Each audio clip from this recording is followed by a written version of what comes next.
വലിയ സന്തോഷമുള്ള ഒരു കലാകാരന്മാരെന്ന നിലയ്ക്ക് മാഷും ഞാനൊക്കെ ഏകദേശം നല്ലൊരു കലാകാരനാണ് മാഷ്. ഞാൻ കലാരംഗത്ത് പ്രവർത്തിക്കുന്ന ഒരാളാണ്. എൻ്റെ ഒരു ഇഷ്ട വിഷയമാണ് ഈ ഐഡൽസിൻ്റെ ലോകം എന്ന് പറയുന്നത്, വിഗ്രഹങ്ങളുടെ ലോകം. ഞാൻ അതിനെക്കുറിച്ച് ഒരു സിനിമ ചെയ്യാൻ വേണ്ടിയിട്ട് കുറേ ഗവേഷണങ്ങളും കുറേ കാര്യങ്ങളൊക്കെ ചെയ്ത് ഒരു സബ്ജക്റ്റ് വർക്ക് ചെയ്ത ഒരാളാണ്. അങ്ങനെ ഇരിക്കുമ്പോഴാണ് വളരെ കൗതുകമുണർത്തുന്ന എന്നാൽ അഭിമാനം തോന്നുന്ന രീതിയിലുള്ളൊരു വാർത്ത ശ്രദ്ധയിൽപ്പെട്ടത്. അന്താരാഷ്ട്ര ശ്രദ്ധേയമായിട്ടുള്ളൊരു വാർത്തയാണിത്. ആ വാർത്തയുടെ തലക്കെട്ടിതാണ്: ആഗോള കലാവിപണി തളർന്നു നിൽക്കുമ്പോൾ ഇന്ത്യയിൽ വൻ കുതിപ്പ് രേഖപ്പെടുത്തിയാണ് കലയുടെ വിപണി. എന്ന് വെച്ചാൽ റെക്കോർഡ് ലേലങ്ങൾ സാമ്പത്തിക വളർച്ചയുടെ സൂചനകളൊക്കെയാണ്. ഈ റെക്കോർഡ് ലേലങ്ങൾ എന്ന് പറയുന്നത് നമ്മുടെ കലാസൃഷ്ടികൾ, അമൂല്യമായ ഇത്തരത്തിലുള്ള കലാസൃഷ്ടികൾ ലേലം ചെയ്യപ്പെടുന്നത് വൻ തുകയ്ക്കാണ്. അപ്പോൾ ഇതിനൊരു കാരണമൊക്കെ പരിശോധിച്ച് പോയാൽ വളരെ കൗതുകമുള്ള ഇന്ത്യയുടെ ഒരു വളർച്ച ഇതിൻ്റെ പിന്നിലുണ്ട് എന്ന് കാണാം. അപ്പോൾ ആഗോളതലത്തിൽ കലാവിപണി കഷ്ടപ്പാടുകളിലൂടെയാണ് കടന്നു പോകുന്നത്. അപ്പോൾ നമ്മൾ വിചാരിക്കും ഈ കലാവിപണി മറ്റ് സ്ഥലങ്ങളിലൊക്കെ ഇപ്പോൾ സായിപ്പ് വന്നിട്ട് വലിയ വില കൊടുത്ത് ഇത് വാങ്ങുമ്പം അവൻ്റെ നാട്ടിലിത് വലിയ തോതിൽ വളർച്ച നേടുകയാണെന്ന് വിചാരിച്ചിട്ടുണ്ടെങ്കിൽ അങ്ങനെയല്ല. എന്നാൽ ഇന്ത്യൻ കലാവിപണി ശ്രദ്ധേയമായ വളർച്ച നേടി മുന്നോട്ട് കുതിക്കുമ്പോൾ ലേലങ്ങളുടെ തോത് കുറയുകയും വിലയിടുകയും ചെയ്യുന്ന ആഗോള പ്രവണതയിൽ നിന്ന് വിപരീതമായിട്ടാണ് ഇവിടെ നേരെ വിപരീതം ഇന്ത്യയിലെ കലാസൃഷ്ടികൾക്ക് റെക്കോർഡ് വിലകൾ ലഭിക്കുന്ന സാഹചര്യം തുടരുകയാണ്. ഇതിൻ്റെ കാരണങ്ങളാണ് നമ്മൾ ഇന്ന് പരിശോധിക്കുന്നത്. നമുക്ക് ഇതിനൊരു പ്രാഥമികമായിട്ട് ഒരു കലാസൃഷ്ടികളെയൊക്കെ അമൂല്യമായി കരുതുന്ന ഒരാളെന്ന നിലയ്ക്ക് ഞാൻ അങ്ങനെ മനസ്സിലാക്കുന്നത്. മാഷിൻ്റെ ഒരു അഭിപ്രായം എന്താണ്? ഒന്ന്, ഞാൻ സാറുൾപ്പെടെയുള്ള കലാകാരന്മാരുടെ യഥാർത്ഥ യജമാനന്മാർ ഞങ്ങളാണ്. നല്ല ആസ്വാദകരില്ലെങ്കിൽ കലാകാരന്മാർ ഒരിക്കലും അംഗീകരിക്കപ്പെടുകയോ ആദരിക്കപ്പെടുകയോ ചെയ്യില്ല. അതുകൊണ്ട് എന്നെ ഞാൻ പ്ലേസ് ചെയ്യുന്നത് ഒരു നല്ല ആസ്വാദകൻ്റെ പക്ഷത്താണ്. ഒന്നാമത്തെ കാര്യം. രണ്ട്, ഒരു രാജ്യത്തിൻ്റെ പുരോഗതിയെ വിലയിരുത്തേണ്ടതിൻ്റെ രണ്ട് മാനദണ്ഡങ്ങളുണ്ട്. ഒന്ന്, സർക്കാരിൻ്റെ PR വകുപ്പ് എന്ത് പറയുന്നു. അത് ഒരു സർക്കാരും ഞങ്ങൾ മോശമാണെന്ന് പറയില്ല, ഇല്ല. പക്ഷേ അപ്പോൾ അതിൻ്റെ ഒരു ലിറ്റ്മസ് പേപ്പർ എന്താണ്?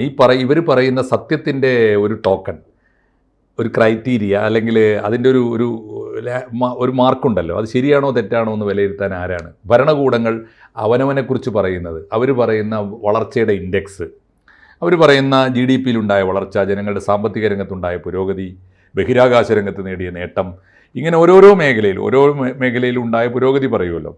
ഭരണകൂടം പറയുന്ന വികസനത്തിൻ്റെ അളവുകോലുകൾ ശരിയാണോ എന്ന് അറിയാൻ ഒറ്റ മാർഗമേ ഉള്ളൂ. ഭരണകൂടത്തിൻ്റെ ഗുണഭോക്താക്കളായി നിൽക്കുന്ന ജനം ആത്മാർത്ഥമായി എന്ത് പറയുന്നു?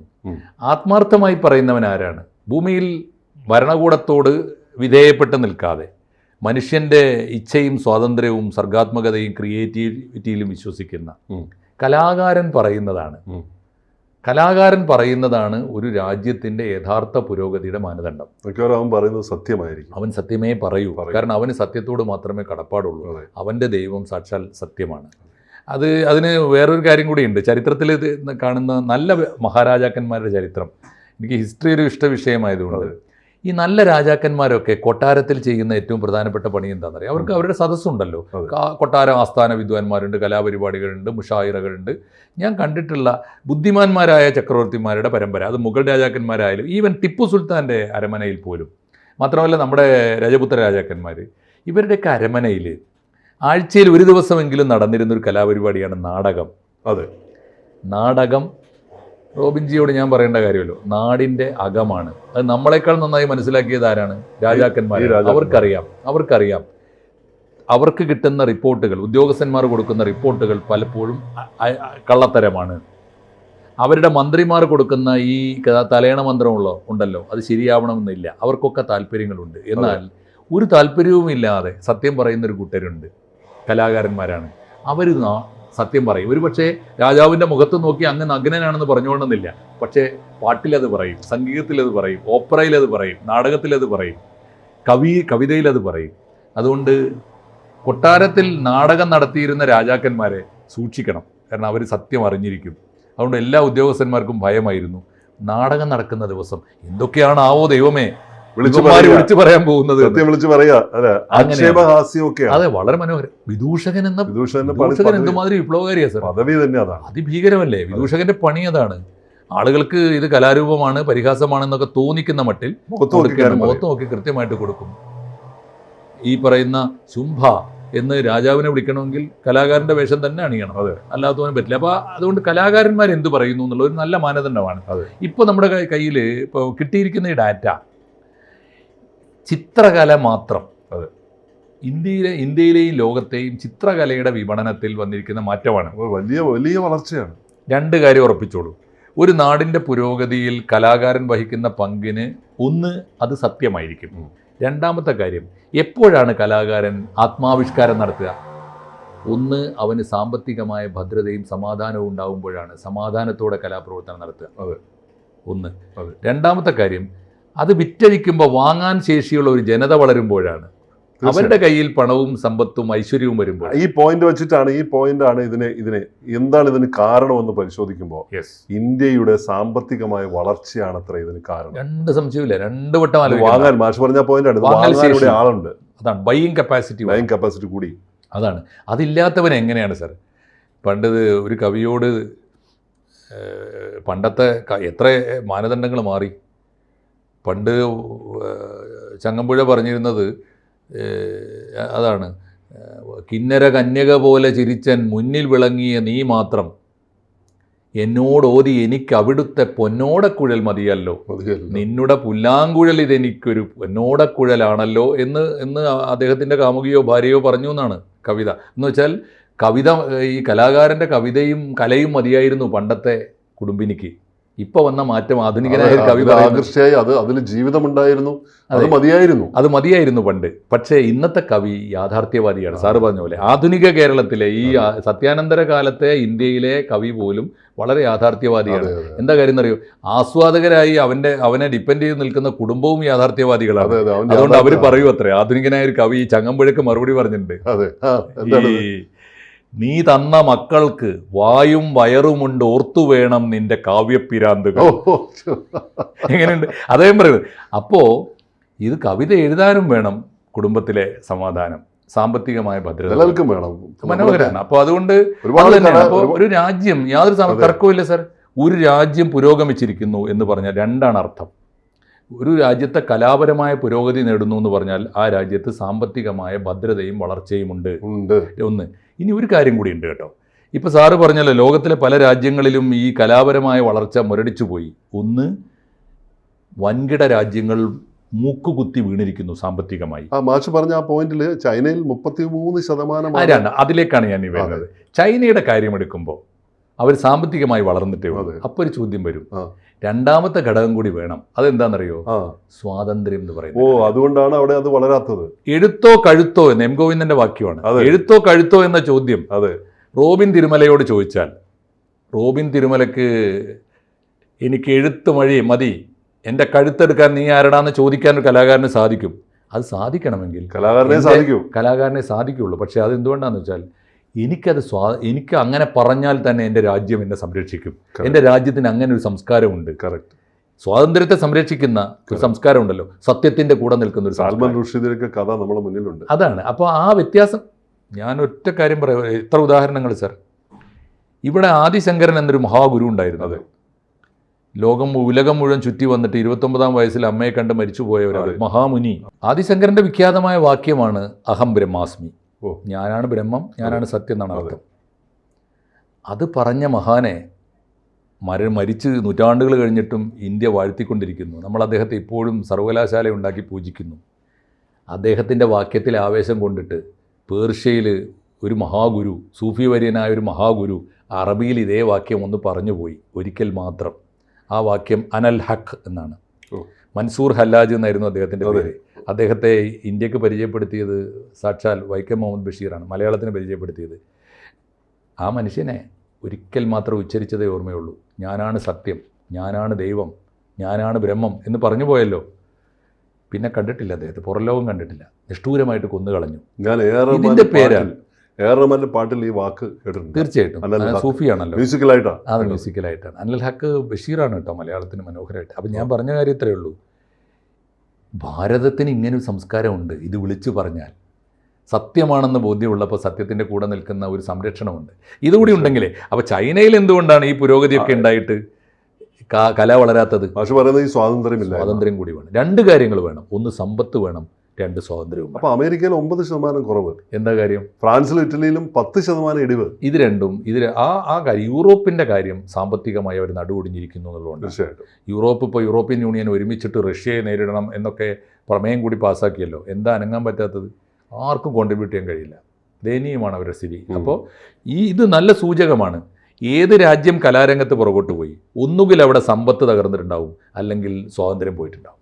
രണ്ട് കറക്റ്റാണ്. ഇത് രണ്ടും ഒരുമിച്ചുണ്ട് എന്നാണ് ഇന്ത്യയുടെ വളർച്ച കാണിക്കുന്നത്. ഇവിടെ നമ്മുടെ സിനിമകൾ, കലാരൂപങ്ങൾ എല്ലാം വളരുന്നുണ്ട്, സാമ്പത്തികമായി വളർച്ച നേടുന്നുണ്ട്. ഇനി വേറൊന്നുകൂടി സാർ എടുത്തോളൂ. ഇന്ത്യ കാണിക്കുന്ന കലാകാരനോട് കാണിക്കുന്ന ആദരവ് ഇതിൻ്റെ ഏറ്റവും വലിയ തെളിവ്. ഇപ്പോൾ അതിൽ ഏറ്റവും കൂടുതൽ വിറ്റഴിക്കപ്പെട്ട ഒരു കലാകാരൻ്റെ പേര് പറഞ്ഞു, ഏറ്റവും കൂടുതൽ വിപണനം എം എഫ് ഹുസൈനാണ്. എന്താ എം എഫ് ഹുസൈൻ? ഗ്രാമയാത്ര എന്ന 1954 വരച്ച ഈ ചിത്രം 2024 ക്രിസ്റ്റിസിൽ $3.5 മില്യൺ വില ഇട്ടെങ്കിലും, പക്ഷെ 5 പേര് തമ്മിലുള്ള കടുത്ത മത്സരം കാരണം അതിന്റെ വില $13.8 മില്യൺ, ഏകദേശം 115 കോടി രൂപ. എന്ന് പറഞ്ഞാൽ എം എഫ് ഹുസൈൻ 54 വരച്ചൊരു മോഡേൺ ചിത്രമാണ്. അതെ, ഒരു മോഡേൺ ആധുനികതയുടെ കാലത്ത് വരച്ചൊരു ചിത്രം ഈ ഉത്തരാധുനികതയുടെ കാലത്ത് വിൽക്കുന്നത് 114 കോടിക്കാണ്. എത്ര കോടിയാണ്? 115 കോടി. 115 കോടി. ഇനി അതിൻ്റെ ഒരു മറുവശം കൂടിയുണ്ട്. എം എഫ് ഹുസൈൻ അതിന് 2 കാര്യത്തിൽ അത് വായിക്കണം. എനിക്ക് എം എഫ് ഹുസൈൻ എന്ന് കേൾക്കുമ്പോൾ അങ്ങനെ ഒന്നുണ്ട്. ആധുനികതയുടെ വക്താവാണ്, ആധുനികത ആണ് അദ്ദേഹത്തിൻ്റെ ക്രാഫ്റ്റൊക്കെ. അത് ഈ കലാകാരന്മാർക്കൊരു പ്രശ്നമുണ്ട്. റോബിൻ തിരുമല ഇന്ന് എഴുതുന്ന ഒരു സ്ക്രിപ്റ്റിൻ്റെ, ഒരു വാക്യത്തിൻ്റെ മുഴുവൻ അർത്ഥങ്ങളും നാനാർത്ഥങ്ങളും AP അഹമ്മദ് മാഷിക്ക് 2025 മനസ്സിലായിക്കൊള്ളണമെന്നില്ല. കാരണം കലാകാരൻ ഇന്നിൻ്റെ മാത്രം വക്താവല്ല, നാളെയുടെ കൂടിയാണ്. അതുകൊണ്ട് എൻ്റെ കാലം വരാനിരിക്കുന്നേ ഉള്ളൂ എന്ന് നല്ല കവികളൊക്കെ വിളിച്ചു പറയാറുണ്ട്. എം എഫ് ഹുസൈൻ വരച്ച നഗ്ന ചിത്രം, ദേവിയുടെ ഭാരതീയ ദേവതയുടെ നഗ്ന ചിത്രം വരച്ചു. എങ്ങനെയാണ് സൃഷ്ടിക്കും സ്രഷ്ടാവിനും ഇടയിൽ ഒരു നൂലിൻ്റെ പോലും തടസ്സം വേണ്ട എന്ന് പറഞ്ഞ നഗ്ന സന്യാസിമാരെ നമുക്ക് എന്തുകൊണ്ടാണ് മനസ്സിലാവാത്തത് എന്ന ചോദ്യമുണ്ട്. ഇത് ഇസ്ലാമിക് സൂഫിസത്തിലുണ്ട്, ഭാരതീയ ദർശനത്തിലുണ്ട്. എം എഫ് ഹുസൈൻ ദേവിയുടെ നഗ്ന ചിത്രം വരച്ചു എന്ന് പറഞ്ഞിട്ടാണ് ഒരുപാട് പേര് അദ്ദേഹത്തിനെതിരെ കലമ്പിയത്. അദ്ദേഹത്തെ ഒന്ന് ഓടിച്ചു. ഖത്തറിലാണ് കുറേ കാലം അഭയം തേടിയത്. അത് കഴിഞ്ഞ് ലണ്ടനിൽ അദ്ദേഹം എന്നേക്കുമായി പൗരത്വം തന്നെ ഉപേക്ഷിച്ചിട്ട് അങ്ങോട്ട് പോയി. അവിടെ കിടന്നാണ് മരിച്ചത് 2011. ഇത്രയും വലിയ മഹാനായ കലാകാരൻ അദ്ദേഹം മരിച്ചത് എനിക്ക് തോന്നുന്നത് 2011 തോന്നുന്നു, 2000-ന്റെ തുടക്കത്തിലാണ്. അതെ. എന്തായാലും എം എഫ് ഹുസൈൻ 2 കാര്യമുണ്ടായി എം എഫ് ഹുസൈൻ. അതുകൊണ്ട് ഇപ്പോൾ എം എഫ് ഹുസൈനെ കൂടുതൽ ആളുകൾ സൂക്ഷ്മമായും സത്യസന്ധമായും മനസ്സിലാക്കാൻ ശ്രമിക്കുന്നു, വാങ്ങിച്ചു കാണുന്നു. ഒന്ന് ഇനി അതുകൊണ്ടാണ് ലേലത്തിൽ ഇത്രയേറെ വരുന്നത്. രണ്ടാമത്തെ കാര്യം കൂടി ഉണ്ട് സാർ, അതും കൂടി ചേർത്ത് ഓർക്കണം. എം എഫ് ഹുസൈൻ ഇപ്പോൾ കൂടിയ വിലക്ക് വിൽക്കപ്പെടുന്നു എന്ന് പറഞ്ഞ അർത്ഥം എന്താ? നമ്മൾ ഒന്ന് ഓർക്കണം, ഒരു കലാകാരനോട് വിയോജിപ്പുണ്ടെങ്കിൽ അത് അനാവശ്യമായ വിവാദത്തിലേക്ക് വളർത്തിയാൽ അത് അയാൾക്ക് ഗുണമേ ചെയ്യൂ. അതെ, ഞാനിപ്പോൾ ഒരു കാര്യം പറയാം, അത് ക്വാളിറ്റി ഇല്ലാത്തവർക്കുണ്ട് കേട്ടോ. ഞാൻ വായിച്ചിട്ടുള്ള സാറ്, ഇപ്പോൾ നമുക്ക് സാത്താനിക് വേഴ്സസ് സൽമാൻ റുഷ്ദി ലോകത്തിലെ ഇന്ന് ഏറ്റവും വിപണന മൂല്യമുള്ള എഴുത്തുകാരനാണ്. ആളുകൾ വാങ്ങിക്കുന്നുണ്ട്, അയാൾ കോടീശ്വരനായി. യഥാർത്ഥ കാരണം എൻ്റെ ഒരു സത്യസന്ധമായ വായന വെച്ച് ഞാൻ പറയട്ടെ, ഒട്ടും അത്ര മോശമല്ലാത്ത വായനക്കാരെന്നുള്ള നിലയ്ക്ക് ഞാൻ പറയുകയാണ്. ഞാൻ വായിച്ചിട്ടുള്ള പുസ്തകങ്ങളിൽ ഏറ്റവും നിലവാരം കുറഞ്ഞ പുസ്തകമാണ് സാത്താനിക് വേഴ്സസ്. സത്യം. പക്ഷേ അത് വിറ്റഴിക്കപ്പെടുന്നു. എന്താ കാരണം? ആ കുമൈനി ഉണ്ടല്ലോ, അക്ഷരവൈരിയായ കുമൈനി ചെയ്ത ഏറ്റവും വലിയ സേവനം എന്താണെന്ന് വെച്ചാൽ, ഈ മനുഷ്യൻ പ്രവാചകനെ ആക്ഷേപിച്ചു, പ്രവാചകന്റെ ഭാര്യമാരെ ആക്ഷേപിച്ചു എന്നൊക്കെ പറഞ്ഞിട്ട് അദ്ദേഹത്തിനെതിരെ ഫത്വ ഇറക്കി. അതുകൊണ്ട് കുമൈനിയിലൂടെയാണ് ഇദ്ദേഹത്തെ രക്ഷപ്പെടുന്നത്. ഒരു ആവശ്യവുമില്ലാത്ത ഒരു കാര്യവും. അതുകൊണ്ട് എന്താ ഉണ്ടായത്? ഈ സൽമാൻ റുഷ്ദിക്ക് രക്ഷപ്പെടാൻ വഴിയൊരുക്കി കൊടുത്തത് കുമൈനിയാണ്. അതുകൊണ്ട് വിവാദങ്ങൾ എപ്പോഴും കലയെ വളർത്തും. അത് സൂത്രമായി ഉപയോഗിക്കുന്നവരുണ്ട് കേട്ടോ, ഏറ്റവും സൂത്രമായിട്ട് ഉപയോഗിക്കുന്നുണ്ട്. മലയാളത്തിൽ ഒരാൾ പ്രയോഗിച്ചതിൻ്റെ പേര് എന്നോട് ചോദിക്കരുത്, സാറിനോട് പറഞ്ഞ വലിയ അപകടം. മലയാളത്തിലെ ഒരു പ്രമുഖ വാരികയിൽ ഒരു നോവൽ ഖണ്ഡശ വരുന്നു, അത് ദളിത് വിരുദ്ധമാണെന്ന് ആരൊക്കെയോ പ്രസ്താവന ഇറക്കുന്നു. ഒരു ദിവസം അത് പ്രസിദ്ധീകരിക്കുന്ന പത്രസ്ഥാപനത്തിനെതിരെ കല്ലേറുണ്ടാവുന്നു. ഉടനെ മലയാളത്തിലെ ഒരു പ്രമുഖ പ്രസാധനാലയം പത്രസമ്മേളനം നടത്തുന്നു. ഇങ്ങനെയാണ് ആവിഷ്കാര സ്വാതന്ത്ര്യം വേണ്ടേ, മനുഷ്യൻ ഇങ്ങനെയാണെങ്കിൽ വല്ലതും എഴുതാൻ പറ്റുമെന്ന് കോലാഹലം ഉണ്ടാക്കുന്നു. എന്നിട്ടോ ഇത് ഇനി ഖണ്ഡശ വന്നില്ലെങ്കിൽ ഞാൻ പുസ്തകമാക്കി ഇറക്കും എന്നൊക്കെ പറഞ്ഞിട്ട് അദ്ദേഹം പ്രസ്താവന ഇറക്കുന്നു. അദ്ദേഹം പ്രസ്താവിച്ചതിൻ്റെ 24 മണിക്കൂർ തികയുന്നതിന് മുമ്പ് അദ്ദേഹത്തിൻ്റെ കോഴിക്കോട്ടെ ബുക്ക് സ്റ്റാളിൽ ഞാൻ കയറി നോക്കുമ്പോൾ ഈ പുസ്തകം 50,000 കോപ്പി വന്ന് എടുക്കുന്നുണ്ട്. റീപ്ലാൻഡ് ആണ്. കല്ലെറിയാൻ ആളെ വിട്ടതാരായിരിക്കും? ആലോചിക്കേണ്ടതാണ്. അപ്പോൾ ഇമ്മാതിരി തട്ടിപ്പുകളൊക്കെ നടക്കുന്നുണ്ട്. വിവാദം ഉണ്ടാക്കിയാൽ കലയ്ക്ക് വേണ്ടി മനഃപൂർവ്വം കലയ്ക്ക് വേണ്ടി പ്രീ പ്ലാൻഡ് ആയിട്ട് വിവാദങ്ങൾ, ഇത്തരം വിഷയങ്ങളിലേക്കൊക്കെ നമ്മൾ പോകേണ്ടി വന്നത്. വേറൊരു കാര്യം കൂടി ഉണ്ട് സാർ, ഇതിനകത്ത് വേറൊരു പേരുണ്ട്. ഒരു ഹംഗറിയിൽ ജനിച്ച, എന്താണ് അടുത്ത പുസ്തകം, അവരുടെ 2 VS ഗെറ്റോണ്ടെ എന്ന് പറഞ്ഞിട്ടുള്ള ഗെറ്റോണ്ടെ ഉണ്ട്. ഗെറ്റോണ്ടെ ഉണ്ട്. പിന്നെ അത് വലിയ തോതിൽ അമൃത ഷെർഗിൽ, അമൃത ഷെർഗിൽ. അതെ. സർ, അമൃത സ്റ്റോറി ടെല്ലർ എന്ന് പറഞ്ഞ ചിത്രമാണ്. ഈ അമൃത ഷെർഗിൽ ഒരു അത്ഭുത ജീവിയാണ്. സാറ് ശ്രദ്ധിച്ചിട്ടുണ്ടോ? ഒരു താരണോഗ്രസ് ഫിലിം ചെയ്യാനുള്ള ദൈവത്തിൻ്റെ കൈവിരലുകൾ കൊണ്ട് ചിത്രം വരച്ച ആളെന്ന് പറഞ്ഞു. അമൃത ഷെർഗിൽ എനിക്ക് തോന്നുന്നു 30 വയസ്സിന് മുമ്പ് മരിച്ചു പോയ ഒരാളാണ്. അതെ. ഹംഗറിയിൽ ജനിച്ചിട്ട് അവർ ഈ പ്രകൃതിയെ കണ്ട് മനുഷ്യരെ കണ്ട് മോഡലൈസ് ചിത്രം വരയ്ക്കാൻ വേണ്ടിയിട്ട് ഇന്ത്യയിൽ വന്നതാണ്. പിന്നെ ഇന്ത്യയിൽ ഇന്ത്യയിൽ എന്ന് പറഞ്ഞാൽ ഇപ്പോൾ ഇന്ത്യയിലല്ല, ലാഹോറിലാണ് മരിച്ചു പോയത് അവർ. എനിക്ക് തോന്നുന്നു 29-27 വയസ്സിൽ മരിച്ചു പോയിട്ടുണ്ട്. ഈ ചിത്രകാരന്മാരൊക്കെ വാൻഗോഗിനെ പോലെ ജീവിച്ചിരിക്കുമ്പോൾ ഇവർ ഇതിന്റെ മൂല്യമൊന്നും അവർക്ക് മനസ്സിലായില്ല. അപ്പോൾ എന്നാലോചിച്ചു, അത് 940-ലോ 41-ലോ മരിച്ചുപോയ ഒരു അത്ഭുത പ്രതിഭാസമാണ്. എത്രയാണ്? $7.45 മില്യൺ എത്ര റെക്കോർഡ് വിലക്കാണ്. എത്ര നൂറ്റാണ്ട് കഴിഞ്ഞിട്ട് ആലോചിച്ചു, ഏതാണ്ട് ഒരു നൂറ്റാണ്ട്, 914 മരിച്ചുപോയി. അത് നമ്മുടെ ഇപ്പോൾ ഈ വളർച്ച കാണിക്കുന്ന വെച്ചാൽ 2020 $41 മില്യൺ വിൽപ്പന ഉണ്ടായിരുന്നത് 22 $92 മില്യൺ ആയിട്ട് ഇന്ത്യയിലെ ഈ വിൽപ്പന ഡൽഹി, മുംബൈ, ബാംഗ്ലൂർ പോലുള്ള നഗരങ്ങളിൽ ആർട്ട് ഫെയറുകളിലും കലാകേന്ദ്രങ്ങളിലും ഒക്കെ ഇത് വലിയ, ന്യൂയോർക്കിലൊക്കെ ആർട്ട് ഗാലറികളൊക്കെ നമ്മുടെ വലിയ ഐഡൽസ് വലിയ വിലക്കാണ് വിൽക്കപ്പെടുന്നത്. അപ്പം നേരത്തെ ഇന്ത്യ വളരുന്നു എന്നുള്ളതിന് വേറെ തെളിവുകൾ വേണ്ട. ഒറ്റ കാര്യം കൂടി അതിൽ ചേർത്ത് പറയാൻ തോന്നുന്നു എനിക്ക്.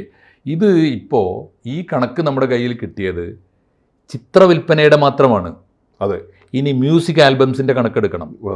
കറക്റ്റ്. സിനിമകളുടെ കണക്കെടുക്കണ്ടേ? ഇന്ത്യൻ സിനിമയുടെ വളർച്ച ലോകത്തിന് മുമ്പിൽ നമ്മൾ എവിടെ വലിയ വളർച്ചയല്ലേ? വേണ്ട.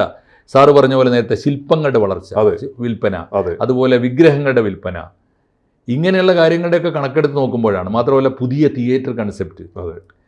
10th ഹെഡ്, ഞാൻ സാറിനോട് അത്ഭുതകരമായ കാര്യം പറയാം. നാടകം മരിച്ചേന്ന് നമ്മുടെ നാടകകാരന്മാരൊക്കെ കൂടി നാടകത്തെ കൊന്നതിൽ ഇവർക്കും പങ്കുണ്ട് കേട്ടോ. നാടകത്തെ സിനിമയാക്കി. അപ്പോൾ സിനിമ ഏതോ നാടകം ഏതാണെന്ന് മനസ്സിലാവാതെ KPSCയുടെ നാടകം പോലും കൊണ്ടുവരണമെങ്കിൽ ചുരുങ്ങിയത് 1 ലക്ഷം രൂപ കൊടുക്കണം എന്നുള്ള അവസ്ഥയായി. പണ്ടങ്ങനെയല്ല, 2 ഓലയും 2 തടുക്കും 4 ബെഞ്ചും കിട്ടാൻ നാടകം കളിക്കാൻ. നാടകം വളരുകയാണ്. നാടകം എന്താ കാര്യം വെച്ചാൽ, ഞാൻ ആ കാലഘട്ടത്തിലാണ് ബാംഗ്ലൂരിൽ ഒരു ഹാളിൽ 500 രൂപയോ മറ്റോ ടിക്കറ്റ്, ഹൗസ്ഫുള്ളായിട്ട് 40 ദിവസം ഓടിയ 10th വീണവാണി ചൗളയുടെ നാടകം എവിടെയും പോയിട്ടില്ല. നല്ല നാടകങ്ങൾ ഉണ്ടാകുന്നുണ്ടല്ലോ. ഇവിടെ ആക്ടർ റോഷൻ, ചെറുപ്പക്കാരനായ റോഷന്റെ നേതൃത്വത്തിൽ അദ്ദേഹം അഭിനയിച്ചൊരു നാടകം എറണാകുളത്ത് 7.5 ലക്ഷം രൂപയാണ് ഒരു ദിവസം കളക്ട് ചെയ്യുന്നത്. തീർച്ചയായിട്ടും ഒരു നാടകം സംഘടിപ്പിച്ചു. വലിയ നാടകമാണ്. അതുപോലെ ഖസാക്കിന്റെ ഇതിഹാസം വലിയ തോതിൽ നാടകവൽക്കരിച്ചു. ലൈറ്റ് ആൻഡ് സൗണ്ട് ഷോ, പുതിയ കലാരൂപങ്ങൾ. ഈ രീതിയിൽ നിലവിലെ പ്രവണതകൾ ഇങ്ങനെ തുടരുകയാണെങ്കിൽ ഈ വളർച്ച വെറും ഒരു തുടക്കം മാത്രമായിരിക്കും. അല്ല, വളർന്നു കഴിഞ്ഞിരിക്കുന്നു എന്നാണ്. മാത്രമല്ല വളർച്ച അതിവേഗത്തിലുണ്ട്. പക്ഷേ എന്താന്ന് വെച്ചാൽ അത് നമുക്ക് ഇതുപോലെയുള്ള ഇൻഡെക്സ് വെച്ച് രേഖപ്പെടുത്താൻ പറ്റണം. ചിത്രകലയുടെ കണക്ക് അളക്കാൻ പറ്റണം. ബാക്കി എല്ലാത്തിൻ്റെയും കണക്കെടുക്കണം. എല്ലാ കലാരൂപങ്ങളുടെയും കണക്കെടുക്കുമ്പോഴാണ് ഇന്ത്യൻ ജനതയുടെ യഥാർത്ഥ ഡെവലപ്മെന്റിന്റെ കഥ, വളർച്ചയുടെ കഥ. നമ്മുടെ കലാവിപണിയുടെ വളർച്ച, ഇന്ത്യൻ ജനതയുടെ വളർച്ച. തീർച്ചയായിട്ടും. കൂടുതൽ വാർത്തകളും വിശേഷങ്ങളും നിങ്ങളിലേക്ക് എത്താൻ ABC മലയാളം സബ്സ്ക്രൈബ് ചെയ്യുക, ബെൽബട്ടനും അമർത്തുക.